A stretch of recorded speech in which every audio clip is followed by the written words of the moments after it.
আক্রোশ 1989 সালের একটি বাংলা চলচ্চিত্র সিনেমা। আক্রোশ একটি অ্যাকশনধর্মী ভারতীয় বাংলা চলচ্চিত্র যা পরিচালনা করেছে সুজিত গুহ। এই ছবিটি 1989 সালে মুক্তি পায়। কাহিনী: সম্রাটের সমাজবিরোধী কার্যকলাপে অতিষ্ঠ হয়ে সরকার দক্ষ পুলিশ অফিসার সুব্রতকে পাঠায় তাকে ধরতে। সম্রাট অনাথ, সে জানে না তার মাতা পিতাকে। সে সমাজবিরোধী আখ্যা পেয়েও গরিবের হিসেবে কাজ করে। গ্রামের অত্যাচারী জমিদার পান্নালাল চায় সম্রাটের প্রেমিকা চুমকিকে বিয়ে করতে। সুব্রত সম্রাটকে গ্রেপ্তার করে কিন্তু জেলে আটকাতে পারে না। সে জেল ভেঙে পালায়।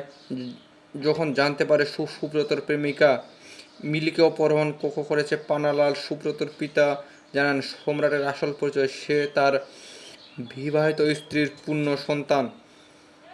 এই সিনেমায় অভিনয় করেছে ভিক্টর ব্যানার্জি সম্রাট চরিত্রে, রঞ্জিত মল্লিক সুব্রতর পিতার চরিত্রে, উৎপল দত্ত পান্নালাল রায় চলচ্চিত্রে, প্রসেনজিৎ চট্টোপাধ্যায় সুব্রত চরিত্রে, দেবশ্রী রায় চুমকি চরিত্রে।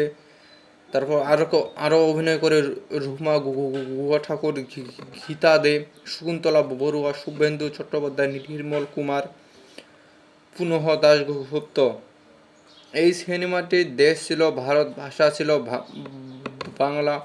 এই ছবিটি মুক্তি পায় 1989 সালে। এই ছবিটি প্রধান চরিত্রে অভিনয় করে ভিক্টর ব্যানার্জি, রঞ্জিত মল্লিক, উৎপল দত্ত, প্রসেনজিৎ এবং দেবশ্রী।